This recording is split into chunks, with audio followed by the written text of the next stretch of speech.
Hello all, welcome to Rajmudra S academy. आज के lecture में डिस्कस किया जाएगा एक इंपॉर्टेंट टॉपिक जिसका नाम है द गुप्ता एम्पायर। सबसे पहले हम लोग देखेंगे important kings of Gupta empire and their contribution. उसके बाद देखा जाएगा why we call the Gupta empire as the golden age of Indian history, और साथ में पोस्ट गुप्ता पीरियड के किंगडम्स को थोड़ा सा डिस्कस किया जाएगा कि कौन कौन से किंगडम्स गुप्ता पीरियड के बाद हमारे देश में एस्टेब्लिश हुए। तो चलिए सबसे पहले गुप्ता एम्पायर की बात करते हैं। देखिए, अगर गुप्ता रूल की शुरुआत की बात करें तो गुप्ता रूल की जो शुरुआत थी वो श्री गुप्ता के द्वारा की गई। उसके बाद उनके बेटे ने उनको सक्सीड किया जिनका नाम था घटोत्कच गुप्ता। एग्जैक्ट लोकेशन के बारे में अभी भी हिस्टोरियंस को बहुत ज़्यादा आइडिया नहीं है, लेकिन ऐसा माना जाता है कि मगधा के आसपास वाले एरिया से शायद गुप्ता रूल की शुरुआत हुई थी। लेकिन बाद में जो गुप्ता एम्पायर जब ये बना, जहां पे इसने धीरे धीरे अपनी टेरिटरीज को एक्सपेंड करना शुरू किया, तो गुप्ता एम्पायर की जो फाउंडेशन है, उसकी जो फॉर्मेशन है, उसका क्रेडिट दिया जाता है चंद्रगुप्ता वन को। तो यहाँ पे जो आपको ब्लू कलर दिख रहा है, ये पूरे का पूरा जो टेरिटरी है, ये चंद्रगुप्ता वन के दौरान या उसके टेन्योर के दौरान इस स्पेसिफिक एरिया के ऊपर आपके गुप्ता एम्पायर की एस्टेब्लिशमेंट हुई। इसने अपनी टेरिटरीज को एक्सपेंड करना शुरू कर दिया। चंद्रगुप्ता वन के बाद इसका बेटा राजा बनेगा जिसका नाम रहेगा समुद्रगुप्ता। और समुद्रगुप्ता देखिए वेस्टर्न साइड पे अपनी टेरिटरीज को एक्सपेंड करेगा और साथ में सदर्न इंडिया में भी अपनी टेरिटरीज की एक्सपेंशन करेगा। और समुद्रगुप्ता के बाद अगला इंपॉर्टेंट राजा आएगा चंद्रगुप्ता टू। और चंद्रगुप्ता टू की अगर बात की जाए तो वो देखिए ये जो आपका लाइट ब्लू कलर है, गुजरात वाले एरिया में, सिंध वाले एरिया में अपना कंट्रोल एस्टेब्लिश करेगा। और उसके साथ साथ देखिए यहाँ पे जो सेंट्रल इंडिया है वहां पे किंगडम रहा होगा, या उस स्पेसिफिक टाइम पे किंगडम था जिसका नाम था वाकाटकास। ये वाकाटकास वही है जहां अजंता एलोरा जो है वो डेवलप करेंगे, पर क्रेडिट जो है वो हम लोग गुप्ताज को दे देते हैं। वाकाटकास के साथ Chandragupta two marriage alliance establish करेगा, और इस तरह से गुप्ता एम्पायर जो है उसका डायरेक्ट और इनडायरेक्ट इन्फ्लुएंस जो है वो पूरे के पूरे देश के ऊपर एस्टेब्लिश हो जाएगा। गुप्ता एम्पायर को golden age of Indian history कहा जाता है इसके मल्टीपल कंट्रीब्यूशन के लिए। चाहे आप बात करो साइंस की, टेक्नोलॉजी की, इंजीनियरिंग की, art, literature, logic, mathematics, astronomy, religion, philosophy, multiple dimensions में हमारे देश में स्पेसिफिक टाइम पे ग्रोथ हुई, जिसके कारण हम लोग इसको गोल्डन एज भी कहते हैं। इसके बारे में थोड़ी देर में बहुत डिटेल में जो है हम लोग विचार विमर्श करेंगे कि क्यों गोल्डन एज कहा जाता है गुप्ता एम्पायर को।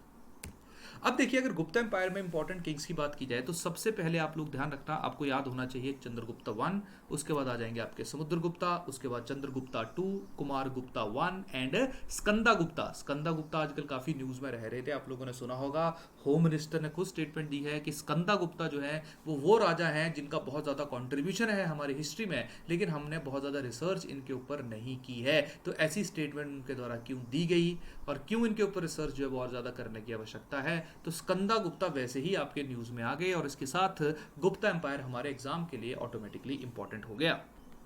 अब देखिए, अगर सबसे पहले हम बात करें चंद्रगुप्ता वन की, तो चंद्रगुप्ता वन ने अपने टेरिटरीज को एक्सपेंड करना शुरू किया। इसके पास दो तरीके थे टेरिटरीज को एक्सपेंड करने के, या तो बाय फोर्स या तो बाय मैरिज अलाइंसेस। तो इसने बाय फोर्स भी अपने एम्पायर को एक्सपेंड किया और उसके साथ साथ बाय मैरिज अलाइंसेस भी अपने एम्पायर को एक्सपेंड किया। तो जो लिशस्वी प्रिंसेस थी कुमारा देवी, उसके साथ इसने शादी की, और इस तरह से जो आपका लिशस्वी जिसका हेडक्वार्टर आपका वैशाली में हुआ करता था, वो स्पेसिफिक एम्पायर, वो स्पेसिफिक टेरिटरी चंद्रगुप्ता के कंट्रोल में आ गई या आपके गुप्ता एम्पायर के अंडर आ गई। इसके ऊपर जो था वो अपनी शादी के ऊपर चंद्रगुप्ता ने क्वाइंस भी इशू किए थे। यहां पे कॉइन्स की बात करते हुए एक चीज मैं आप लोगों के साथ डिस्कस कर लेता हूं। जो आपका गुप्ता एम्पायर है, आज तक की हमारी हिस्ट्री का एक वो एम्पायर है जिसकी न्यूमिस्मेटिक आर्ट, जिसका क्वाइनेज सिस्टम जो था वो बहुत ही ज्यादा डेवलप था और बहुत ही ज्यादा सुंदर था। इवन मॉडर्न क्वाइंस भी गुप्ता क्वाइंस के सामने नहीं टिक सकते हैं। गुप्ता एम्पायर ने सबसे पहले आपके गोल्डन कॉइन्स को इशू करना शुरू किया। तो जो चंद्रगुप्ता वन ने जो कॉइन्स इशू किए थे सारे गोल्डन कॉइन्स थे। गोल्डन कॉइन्स को ये लोग इनको कहा जाता था दिनार। और इसके बाद धीरे धीरे गुप्ता किंगडम के दौरान जब आपका चंद्रगुप्ता राजा बनेगा, तब आपके सिल्वर कॉइन्स भी इशू होने शुरू हो जाएंगे। सिल्वर कॉइन जो थे उनको कहा जाता था रुपये का। सिल्वर कॉइन्स को कहा जाता था रुपये का। क्लियर। अब इनके ऊपर एक साइड पे राजा की फोटो होती थी, दूसरे साइड पे किसी गॉड की फोटो है, गॉडेसेस की फोटो है, तो ये या गॉडेसेस की इमेजेस हैं। तो बहुत ही सुंदर और बहुत ही अच्छे तरीके से आपके गुप्ता क्वाइंस डेवलप किए जाते थे। तो गुप्ता को हम लोग हमेशा न्यूमिस्मेटिक आर्ट के लिए बहुत ज़्यादा याद करते हैं। चलिए वापस आइए। तो चंद्रगुप्ता के या चंद्रगुप्ता वन जो है, जो चंद्रगुप्ता वन के बारे में हम लोगों ने डिस्कस कर लिया कि इन्होंने शादी कर ली कुमारा देवी के साथ। इसके साथ साथ दूसरी चीज अगर हम डिस्कस करें, इन्होंने एक टाइटल जो था वो लिया था, जिस टाइटल को कहा जाता था महाराजा धीराज। महाराजा धीराज का मतलब है किंग ऑफ ग्रेट किंग्स। इससे पहले जो इनके पिताजी या इनके जो ग्रैंडफादर थे उनके पास टाइटल हुआ करता था महाराज, पर क्योंकि चंद्रगुप्ता वन ने मैक्सिमम टेरिटरी को एक्सपेंड कर लिया तो उनको कहा जाता था महाराजा धीराज। महाराजा धीराज का मतलब है किंग ऑफ ग्रेट किंग्स। इसके बाद जो इनके बेटे बनेंगे जिनका नाम रहेगा समुद्रगुप्ता। समुद्रगुप्ता के बारे में अभी हम लोगों ने थोड़ी देर पहले मैप में डिस्कस किया कि किस तरह से इसने वेस्टर्न इंडिया और सदर्न इंडिया में अपनी टेरिटरीज को एक्सपेंड किया। समुद्रगुप्ता की बात की जाए तो समुद्रगुप्ता को इंडियन नेपोलियन के नाम से जाना जाता है। समुद्रगुप्ता जो है, समुद्रगुप्ता को इंडियन नेपोलियन के नाम से भी जाना जाता है। एक V.A. स्मिथ हुआ करते थे हिस्टोरियन, उन्होंने इनको ये टाइटल दिया था। इसके साथ साथ जो आपके समुद्रगुप्ता थे, इन्होंने आपका अश्वमेध यज्ञ जो था उसको भी परफॉर्म किया था। इसके साथ साथ ये आपके विष्णु को फॉलो करने वाले थे, और साथ में इन्होंने गंगा वैली के जो 9 राजा थे, 9 किंग्स थे, उनको भी डिफीट किया था। चलिए ये तो होगी कहानी। इसके साथ में आप लोगों के साथ एक और चीज़ डिस्कस कर लेता हूँ। हम लोगों ने लेटर वैदिक पीरियड के बाद देखा था कि किस तरह से वैदिक कल्चर का डिक्लाइन हुआ और और बुद्धिज्म एंड जैनिज्म जो है उसने अपने आप को डेवलप करना शुरू किया। कैसे मॉडर्न किंगडम में बुद्धिज्म को प्रमोट किया, उसके बाद कनिष्क आया, उसने भी बुद्धिज्म को प्रमोट करना शुरू किया। तो एक ऐसा टाइम था जहां पे मोरलेस आपके देश में मैक्सिमम जगहों के ऊपर बुद्धिज्म जो था वो डेवलप हो चुका था। लेकिन जब गुप्ताज राजा बनेंगे तो गुप्ता जो है ये फिर से ट्रेंड को चेंज करेंगे, और जो आपका वैदिक कल्चर जो कि गुप्ता के आने से कम 1500 साल पहले खत्म हो गया था या डिक्लाइन होना शुरू हो गया था, इसको ये फिर से रिवाइव करना शुरू करेंगे। अब रिवाइव कैसे करेंगे? मल्टीपल लिटरेचर जो है वो आपका हिंदू गॉड्स एंड गॉडेसेस के ऊपर जो है वो आपका डेवलप किया जाएगा। जो राजा है वो खुद हिंदुज्म या वैदिक कल्चर को परफॉर्म करना शुरू करेंगे, वैदिक कल्चर जो है उसको रिवाइव करना शुरू करेंगे। जैसा कि आप लोगों को समुद्रगुप्ता के दौरान देखने को मिलता है कि ही स्टार्टेड परफॉर्मिंग अश्वमेध sacrifices and he was the follower of Vaishnavite Hindu. Hindu दो तरह से डिवाइडेड थे, वैष्णवाइट जो फॉलोअर्स ऑफ विष्णु थे एंड शैवाइट जो कि फॉलोअर ऑफ शिवा थे। तो जब आपका रिवाइवल ऑफ वैदिक कल्चर होगा, अब ध्यान रखना ये लेटर वैदिक पीरियड का कल्चर जो है वो रिवाइव हो रहा है, जहां पे संस्कृत को फिर से यूज जो है वो इंपॉर्टेंस दी जा रही है, जहां पे कास्ट सिस्टम को फिर से रेलेवेंस दी जा रही है, जहां पे वुमेन की कंडीशन फिर से दयनीय हो रही है। तो गुप्ता पीरियड के कुछ नेगेटिव रेमिफिकेशंस भी हैं कि यहाँ पे आप लोगों को कास्ट सिस्टम फिर से रिजिड होता हुआ देखने को मिलेगा और संस्कृत का यूजेस इंक्रीज होगा जो शायद पॉजिटिव है। उसके बाद रिलीजन जो है वो फिर से अपना हिंदुज्म जो है वो फिर से अपने आप को रिवाइव करना शुरू करेगा। हिंदू जो आपके ब्राह्मण्स होंगे ये महात्मा बुद्धा को भी विष्णु का अवतार बोल देंगे, जिसके कारण जो आपका बुद्धिज्म है उसकी आइडेंटिटी खत्म हो जाएगी। कुछ बुद्धिज्म भी रिस्पॉन्सिबल होगा अपने डिक्लाइन के लिए, क्योंकि जिन जिन बेसिक चीज़ों के ऊपर बुद्धिज्म की स्थापना हुई थी वही चीज़ें बुद्धिज्म बाद में उसने उनको एग्जीक्यूट करना या यूज़ करना जो था वो बंद कर दिया था। जैसे संस्कृत भाषा को यूज़ करना शुरू कर दिया था। जो मॉन्क्स हुआ करते थे वो बड़े ही अपनी एक तरह से गलत प्रैक्टिसेस में इन्वॉल्व होने शुरू हो गए थे। तो जो बेसिक फीचर्स, बेसिक कैरेक्टरिस्टिक्स थे बुद्धिज्म के वो भी काफ़ी हद तक खत्म हो गए थे। यही कारण था कि गुप्ता एम्पायर में फिर से हिंदुज्म का रिवाइवल हुआ और बुद्धिज्म जो है वो आपका डिक्लाइन पे चला गया। तो समुद्रगुप्ता जो है उनके बारे में ये अश्वमेध सैक्रिफाइसेस के साथ एक छोटी सी कहानी थी। इसके साथ एक और चीज़ तुम्हारे साथ डिस्कस करता हूँ। देखिए समुद्रगुप्ता दो चीज़ों के लिए बहुत ज़्यादा फेमस है। एक इलाहाबाद इंस्क्रिप्शन के लिए, इलाहाबाद में कौन सा इंस्क्रिप्शन? Allahabad pillar inscription. और दूसरा ईरान, ERAN, ये ईरान आपकी स्टोन इंस्क्रिप्शन है मध्य प्रदेश के अंदर। यहां पे आपका समुद्रगुप्ता के बारे में मेंशन किया गया है, समुद्रगुप्ता के टेन्योर के बारे में लिखा गया है। अगर मैं इलाहाबाद पिलर इंस्क्रिप्शन की बात करता हूं, ये इलाहाबाद पिलर इंस्क्रिप्शन, अब आई थिंक आपको सबको पता होगा पिलर इंस्क्रिप्शन का मतलब क्या है कि एक पिलर होगा, उसके ऊपर जो वो किसी स्पेसिफिक भाषा में, किसी स्पेसिफिक लैंग्वेज में कुछ लिखा गया होगा। तो इलाहाबाद में ये वो पिलर है जिस पिलर को अशोका ने इरेक्ट किया था, और अशोका ने अपने भाषा के अनुसार, जैसे हम लोगों ने देखा था कि अशोका कैसे लोगों के साथ कम्युनिकेट किया करता था, तो अशोका ने उस स्पेसिफिक पिलर के ऊपर जो था वो इंस्क्रिप्शंस लिखी थी। जब आपका समुद्रगुप्त आएगा तो समुद्रगुप्ता उसी अशोकन पिलर जो कि इलाहाबाद के अंदर होगा उसके ऊपर इसका एक पॉइंट होगा जिसका नाम रहेगा, जिनका नाम होगा हरिसेना। हरिसेना भी एक अलग से इंस्क्रिप्शंस लिखेगा सेम उसी के ऊपर, सेम उसी स्टोन के ऊपर जो इंस्क्रिप्शंस लिखी जाएंगी। अब ये जो इंस्क्रिप्शन लिखी जाएंगी, ये इंस्क्रिप्शन लिखी जाएंगी आपकी ब्राह्मणी स्क्रिप्ट के अंदर।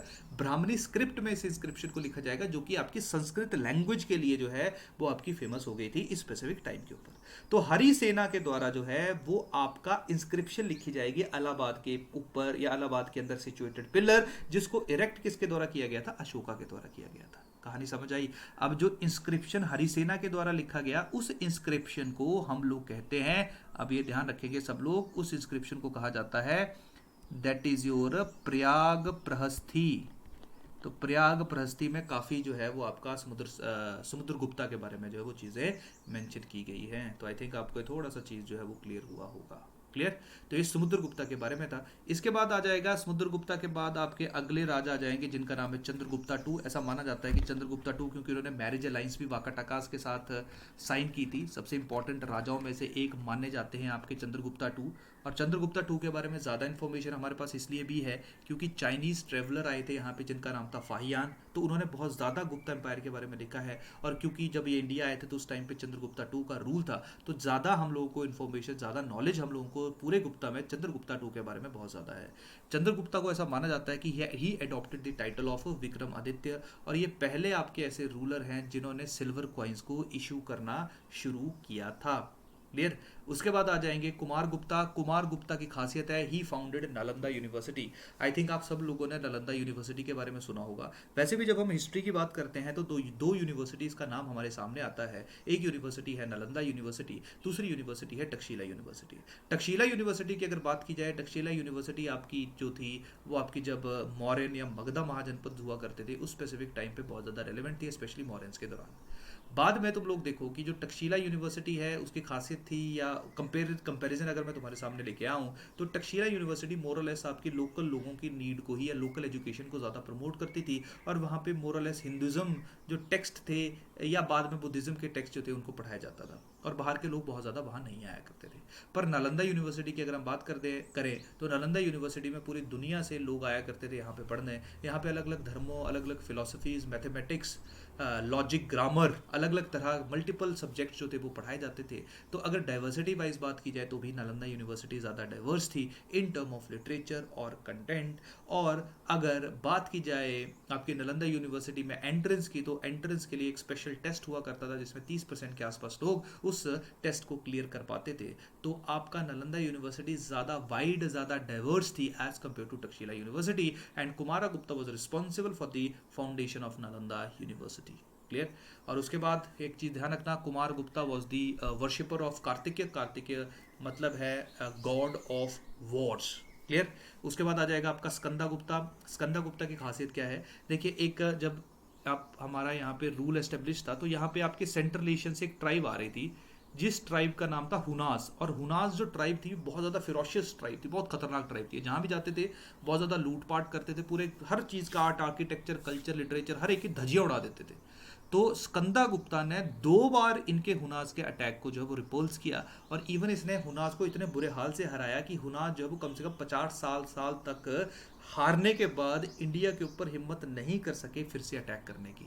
लेकिन ध्यान रखना, जब आपका गुप्ता एम्पायर का डिक्लाइन होगा, स्कंदा गुप्ता के बाद जितने भी राजा रहेंगे वो बहुत कमज़ोर, बहुत ही वीक रहेंगे, वो अपनी टेरिटरीज़ को नहीं संभाल पाएंगे। और हुनास जब बाद में आएंगे यहाँ पे तो वो पूरे के पूरे हमारे यहाँ पे डेसिमेट कर देंगे हमारी काफ़ी धरोहर को। इवन की पाटलिपुत्रा जो 1500 साल तक 1500 साल तक रेलेवेंट रहेगी, हुनास के अटैक के बाद वो पूरी डेसिमेट हो जाएगी। इवन अभी भी हमें उसको ढूंढने में बहुत ज़्यादा प्रयत्न करना पड़ा कि पाटलिपुत्रा की एग्जैक्ट लोकेशन कहाँ है।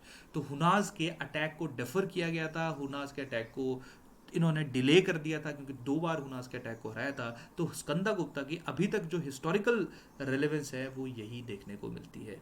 क्लियर? तो ये इंपॉर्टेंट किंग्स थे आपके गुप्ता एम्पायर के। उसके बाद देखिए क्यों हम लोग जो हैं वो गुप्ता एम्पायर को golden age of Indian history कहते हैं, क्योंकि इसका हर जगह पे हम लोगों को कंट्रीब्यूशन देखने को मिलता है। जैसे लिटरेचर में कंट्रीब्यूशन देखने को मिलेगा, रिलीजन में देखने को मिलेगा, आर्ट एंड आर्किटेक्चर में देखने को मिलेगा, साइंस में देखने को मिलेगा। अगर हम लिटरेचर की बात करें तो लिटरेचर में सबसे इंपॉर्टेंट आ जाएंगे आपके कालिदास। कालिदास की या तो पोइम बहुत ज़्यादा फेमस है या इनके प्लेज बहुत ज़्यादा फेमस है। तो सबसे पहले एक एक करके आप लोगों के साथ डिस्कस कर लेता हूँ, आप लोग थोड़ा सा ध्यान रख लेना। सबसे पहले आपके आ जाएंगे अभिज्ञान शकुंतलम। तो कालिदास का एक प्ले है जिसका नाम है अभिज्ञान शकुंतलम। अभिज्ञान शकुंतलम ये एक लव स्टोरी के ऊपर बेस्ड है, love story in between Dushyant and Shakuntalam. Clear. उसके बाद दूसरा आ जाएगा आपका कुमार संभम। जो कुमार संभम आ जाएगा ये बेसिकली पोइट्री है। कुमार संभम जो है ये आपका birth and marriage of Parvati के बारे में एक पोइम लिखी गई है आपकी कालिदास के द्वारा। उसके बाद आपका आ जाएगा मालविकी अग्निमित्रम। मालविकी अग्निमित्रम एक प्ले है, ये लव स्टोरी है in between Malvika and Agnimitram.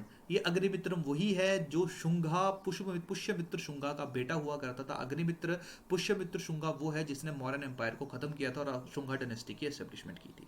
उसके बाद आपका आ जाएगा ऋतु संहारम। ऋतु संहारम जो है वो कलेक्शन ऑफ पोइम है, ये आपकी 6 अलग अलग ऋतुओं 6 अलग अलग सीजन्स की बात करती है। उसके बाद आपका मेघदूतम आ जाएगा, ये भी कलेक्शन ऑफ पोइम्स है। इसके बाद आपका विक्रम विक्रम उर्वश्यम आ जाएगा। विक्रम उर्वश्यम जो है ये आपकी लव स्टोरी है in between Urvashi and Pururavas. और लास्ट आपका आ जाएगा रघुवंशम। रघुवंशम आपकी पोइट्री है। रघुवंशम आपकी जो रघु का वंश है, जो रघु का आपका पूरा लीनिएज है, उसके बारे में पोइम या पोइट्री जो है वो की गई है कालिदास के द्वारा। तो ये कालिदास का बहुत ज़्यादा कॉन्ट्रीब्यूशन हम लोगों को हिस्ट्री में देखने को मिलता है। इसके बाद शूद्रक आ जाएगा, एक प्ले लिखेगा मिर्च कटिका। जो मिर्च का कटिका है ये इस पर्टिकुलर टाइम पे बहुत ज़्यादा रेलेवेंट, बहुत ज़्यादा इंपॉर्टेंट है। आज भी जो हमारे थिएटर के लोग हैं वो इस स्पेसिफिक प्ले को परफॉर्म करते हैं। इसके बाद हरिसेना के द्वारा इलाहाबाद प्रहस्ती लिखी जाएगी या प्रयाग प्रहस्ती लिखी जाएगी, जिसके बारे में हम लोगों ने डिस्कस किया। विष्णु शर्मा पंचतंत्र लिखेगा, जो राजा के बच्चे हैं उनको मॉरल एजुकेशन देने के लिए, और यही पंचतंत्र की कहानियाँ बाद में हितोपदेश में ऐड की जाएंगी और आज हम इनको जो है वो समझते हैं, इनको हम जो है वो पढ़ते हैं। क्लियर। तो लिटरेचर की अगर हम बात की जाए, संस्कृत लिटरेचर की बात की जाए, तो आपका मैक्सिमम आपका गुप्ता पीरियड के दौरान डेवलप हुआ। उसके बाद धर्म की अगर बात की जाए तो इसके बारे में थोड़ी देर पहले जब हम लोग समुद्रगुप्ता के बारे में डिस्कस कर रहे थे तब हम लोगों ने देखा कि किस तरह से हिंदुज्म ने फिर से अपने आप को रिवाइव किया अलोंग विद लेटर वैदिक period sacrifices and Sanskrit language. Clear. लेकिन अगेन ये संस्कृत थोड़ी सी आसान है, ये संस्कृत वैसी संस्कृत नहीं है जो कि वैदिक संस्कृत हुआ करती थी।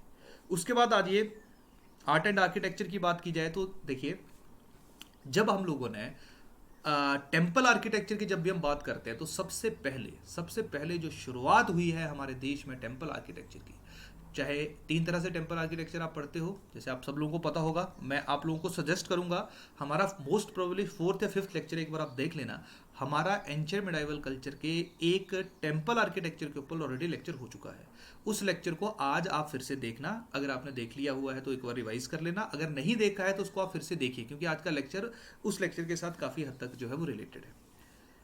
अगर आप टेम्पल आर्किटेक्चर की बात करोगे तो आप सब लोगों को पता है होगा कि नॉर्थ साइड पे नगारा था, सेंट्रल पे वेसारा था, और जो सदर्न साइड थी वहां पे द्रविड़ा स्टाइल ऑफ आर्किटेक्चर। 3 तरह के आर्किटेक्चर थे, नगारा, वेसारा एंड द्रविड़ा। तो हमारे देश में जो किसी भी तरह का टेम्पल आर्किटेक्चर है उसका जो क्रेडिट, उसका जो श्रेय दिया जाता है वो दिया जाता है गुप्तास को, क्योंकि गुप्ता में सबसे पहले टेम्पल आर्किटेक्चर डेवलप होना शुरू हुआ। उसके बाद फिर वो द्रविड़ा में बना, वेसारा में बना, क्योंकि जो साउथ के राजा या साउथ के किंगडम होंगे वो अपनी तरह से टेम्पल्स बनाएंगे, सेंट्रल वाले अपनी तरह से बनाएंगे, नॉर्थ वाले अपनी तरह से बनाएंगे, लेकिन जो शुरुआत है इन्फ्लुएंस जो है वो आपकी गुप्तास के द्वारा शुरू कर दी जाएगी। तो जो भी टेम्पल आर्किटेक्चर है, फिर से आई विल रिकमेंड यू कि आप लोग उस स्पेसिफिक लेक्चर को देखिए और एक बार रिवाइज करिए। तो टेम्पल आर्किटेक्चर का जो कंट्रीब्यूशन है वो आप लोगों को वहां से देखने को मिलेगा।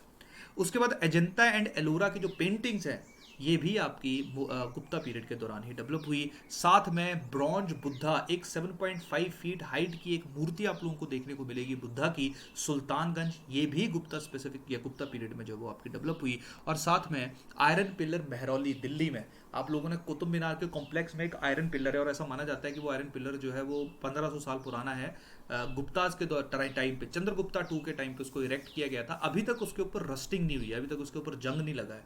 तो अब आप खुद सोचिए 1500 साल पुराना पिलर एक्सपोज्ड है ओपन एनवायरनमेंट को, लेकिन अभी तक उसके ऊपर रस्टिंग नहीं हुई है। तो आप इमेजिन कर सकते हो कि उस स्पेसिफिक टाइप पे जो मेटलर्जी है, जो आर्ट ऑफ मेटल मेकिंग है, उसके ऊपर कितनी ज़्यादा महारत आपकी गुप्ताज की हासिल होगी। क्लियर है। ब्रॉन्ज बुद्धास की बात करें तो स्कल्पचर्स जो हैं वो आपकी स्मेल्टिंग की प्रोसेस का इनको बहुत ज़्यादा आइडिया था, और साथ में स्कल्पचर्स की डेवलपमेंट भी आपको स्पेसिफिक टाइम के ऊपर देखने को मिलती है, और बहुत सुंदर स्कल्पचर जो थे वो उस स्पेसिफिक टाइम पे बनाए जाते थे। उसके बाद लास्ट हम देखें साइंस की बात करें तो आर्यभट्टा के बारे में आप सब लोगों को पता है। आर्यभट्टा का जो कॉन्ट्रीब्यूशन है टूवर्ड एस्ट्रोनॉमी या आपका टूवर्ड मैथमेटिक्स, क्लियर, तो ये बहुत ज़्यादा देखने को मिलता है। तो चाहे सूर्य सिद्धांता की बात की जाए, आर्यभट्टिया की बात की जाए, उसके बाद जो है वो ब्रह्महिरा की बात की जाए जिन्होंने बृहत संहिता लिखी। बृहत संहिता में astrology, seasons, cloud formation, agriculture, mathematics, इसके बारे में मेंशन किया गया है। क्लियर। और लास्ट में आपके सुश्रुता आ जाएंगे। सुश्रुता ने सुश्रुता संहिता लिखी है जिन्होंने पूरा सर्जिकल जो आपका प्रोसीजर्स है, कैसे सर्जरी परफॉर्म की जाती है, उसके बारे में बहुत डिटेल में मेंशन है। तो ये सारे के सारे कहानियाँ जो हैं भैया के सारा जो कंट्रीब्यूशन है ये गुप्ता पीरियड का है। यही कारण है कि गुप्ता पीरियड जो है इसको हम लोग golden age of Indian history के नाम से भी जानते हैं। क्लियर। तो ये था आपका थोड़ा सा गुप्ता पीरियड के बारे में। अब देखते हैं कि जब गुप्ता पीरियड की डिसइंटीग्रेशन होगी तब कैसे मल्टीपल किंगडम्स आपके बनेंगे। एक्चुअली एक छोटा सा टॉपिक रह गया, that is your administration during Gupta period. इसके बाद पोस्ट गुप्ता पीरियड के बारे में डिस्कस करते हैं। देखिए ये आपका जो हमारी पीडीएफ फाइल है ये आप लोगों के साथ शेयर कर ली जाएगी। तो मैं सिर्फ आप लोगों को जो काम की चीज़ है वो बताता हूँ। देखो, अगर हम बात करें गुप्ता एम्पायर की तो पूरे का पूरा गुप्ता एम्पायर जो है वो मल्टीपल प्रोविंसेस में डिवाइड किया जाएगा। क्लियर। और प्रोविंसेस को हम लोग कहते थे भुक्तीस। प्रोविंसेस को क्या कहा जाता था? भुक्तीस। उसके बाद वही प्रोविंसेस जो थी वो मल्टीपल विश्याज में डिवाइड की जाएगी। विश्याज का मतलब क्या जाएगा? डिस्ट्रिक्ट में डिवाइड की जाएगी। क्लियर। उसके बाद वो जो आपकी जो डिस्ट्रिक्ट्स रहेंगी वो या तो सिटी में मतलब आपके म्यूनिसिपैलिटीज़ में डिवाइड की जाएगी या तो विलेज पंचायत में डिवाइड की जाएगी। तो जो म्यूनिसिपैलिटीज़ में की जाएगी उसको क्या कहा जाएगा? नगारा। और जो विलेजेस में की जाएगी उसको क्या कहा जाएगा? ग्रामा। पहली बात समझ आया? प्रोविंसेस आ गया, ठीक है। प्रोविंसेस को क्या कहा गया? भुक्ति, विश्यास, नगारा और ग्रामा। अब इनके जो एडमिनिस्ट्रेटर्स होंगे उनको क्या कहा जाएगा? जो भुक्तीज के एडमिनिस्ट्रेटर हैं उसको कहा जाएगा उपारिका। जो विश्यास के एडमिनिस्ट्रेटर हैं उसको क्या कहा जाएगा? विश्यपति। जो नगारा के मतलब जो आपके नगर के म्यूनिसिपैलिटीज के हैं उनको कहा जाएगा नगारा श्रेष्ठीज। और जो गांव के हैं उनको क्या कहा जाएगा? जो गांव को देखेंगे जो प्रधान आजकल जिनको आप कहते हो उस जमाने में कहा जाता था ग्राम विकास। समझ आई कहानी? क्लियर है। और जो राजा को डायरेक्ट रिपोर्ट करते थे प्रोविंशियल एडमिनिस्ट्रेशन की उनको कहा जाता था कुमार अमत्याज या अकुत्याज। और साथ में जो फॉरेन अफेयर्स को देखा करते थे उनका नाम था संधि विग्रह। क्लियर। तो ये स्पेसिफिक आपके शब्द है। देखो यार अब कुछ कर नहीं सकते हैं, प्री में इस तरह के सवाल पूछे जाते हैं तो आपको इनको थोड़ा मेमोराइज करना पड़ेगा कि स्पेसिफिक शब्द का क्या मतलब है। उपारिका, भुक्तिस, ग्रामिका, नगरा, सहस्ती, विश्वास को क्या कहा जाता है। ये इस तरह के सवाल प्री में आने की संभावना आज भी है। अब देखिए आज ये पोस्ट गुप्ता पीरियड के बारे में। देखो इस लेक्चर में मैं बहुत ज़्यादा डिटेल में नहीं जाऊंगा क्योंकि पोस्ट गुप्ता पीरियड का जो कंट्रीब्यूशन है वो in the form of temple architecture ज़्यादा है, रेलेवेंस भी ज़्यादा है। तो आप लोग फिर से मैं रिकमेंड करूंगा जो हमारा ऑलरेडी अपलोडेड टेम्पल आर्किटेक्चर के ऊपर लेक्चर है, मोस्ट प्रॉब्ली 4th या 5th है, आप उस लेक्चर को एक बार फिर से देखिए। और वहां से जो है वो टेम्पल आर्किटेक्चर या इन स्पेसिफिक किंगडम्स को लिंक करने की कोशिश करिए। क्योंकि वहां पे आप लोगों को सिर्फ ये बताया था कि चोलाज है, पल्लवाज है, चालुक्याज है, कि कौन सा आर्किटेक्चर किसने डेवलप किया, किसका क्या कॉन्ट्रीब्यूशन है। लेकिन आज आप देखना कि पहले कौन आया सीक्वेंस में, क्रोनोलॉजी समझिए। ठीक है, क्रोनोलॉजी के ऊपर फोकस करिए कि सबसे पहले पल्लवाज आए या सबसे पहले चालुक्याज आए, या चालुक्याज कहाँ थे, साउथ में थे, सेंटर में थे, नॉर्थ में थे। तो आज हम मैप्स के थ्रू जो है उन किंगडम्स को समझने की कोशिश करेंगे। देखिए जब आपका गुप्ता पीरियड खत्म होगा तो अलग अलग किंगडम आपके एस्टेब्लिश होंगे। साउथ में जहां पे आप चोलास, चीरास, पांड्यास पढ़ रहे थे वहां पे आपके आ जाएंगे पल्लवास। वहां पे क्या आ जाएंगे? आपके पल्लवास आ जाएंगे। ठीक है, वहां पे आ गए आपके पल्लवास। जहां पे आपका वाकाटकास हुआ करते थे वहां पे देखो कौन आ गया? आपके चालुक्यास आ गए। वहां पे आ गए आपके चालुक्यास। गुजरात वाले एरिया में आपके आ गए मैत्रिकास। पंजाब हरियाणा वाले एरिया में आ गए थानेसर जिनकी कैपिटल थी पुष्यभूतिस। मथुरा वाले एरिया में आ गए आपके मुखारीस।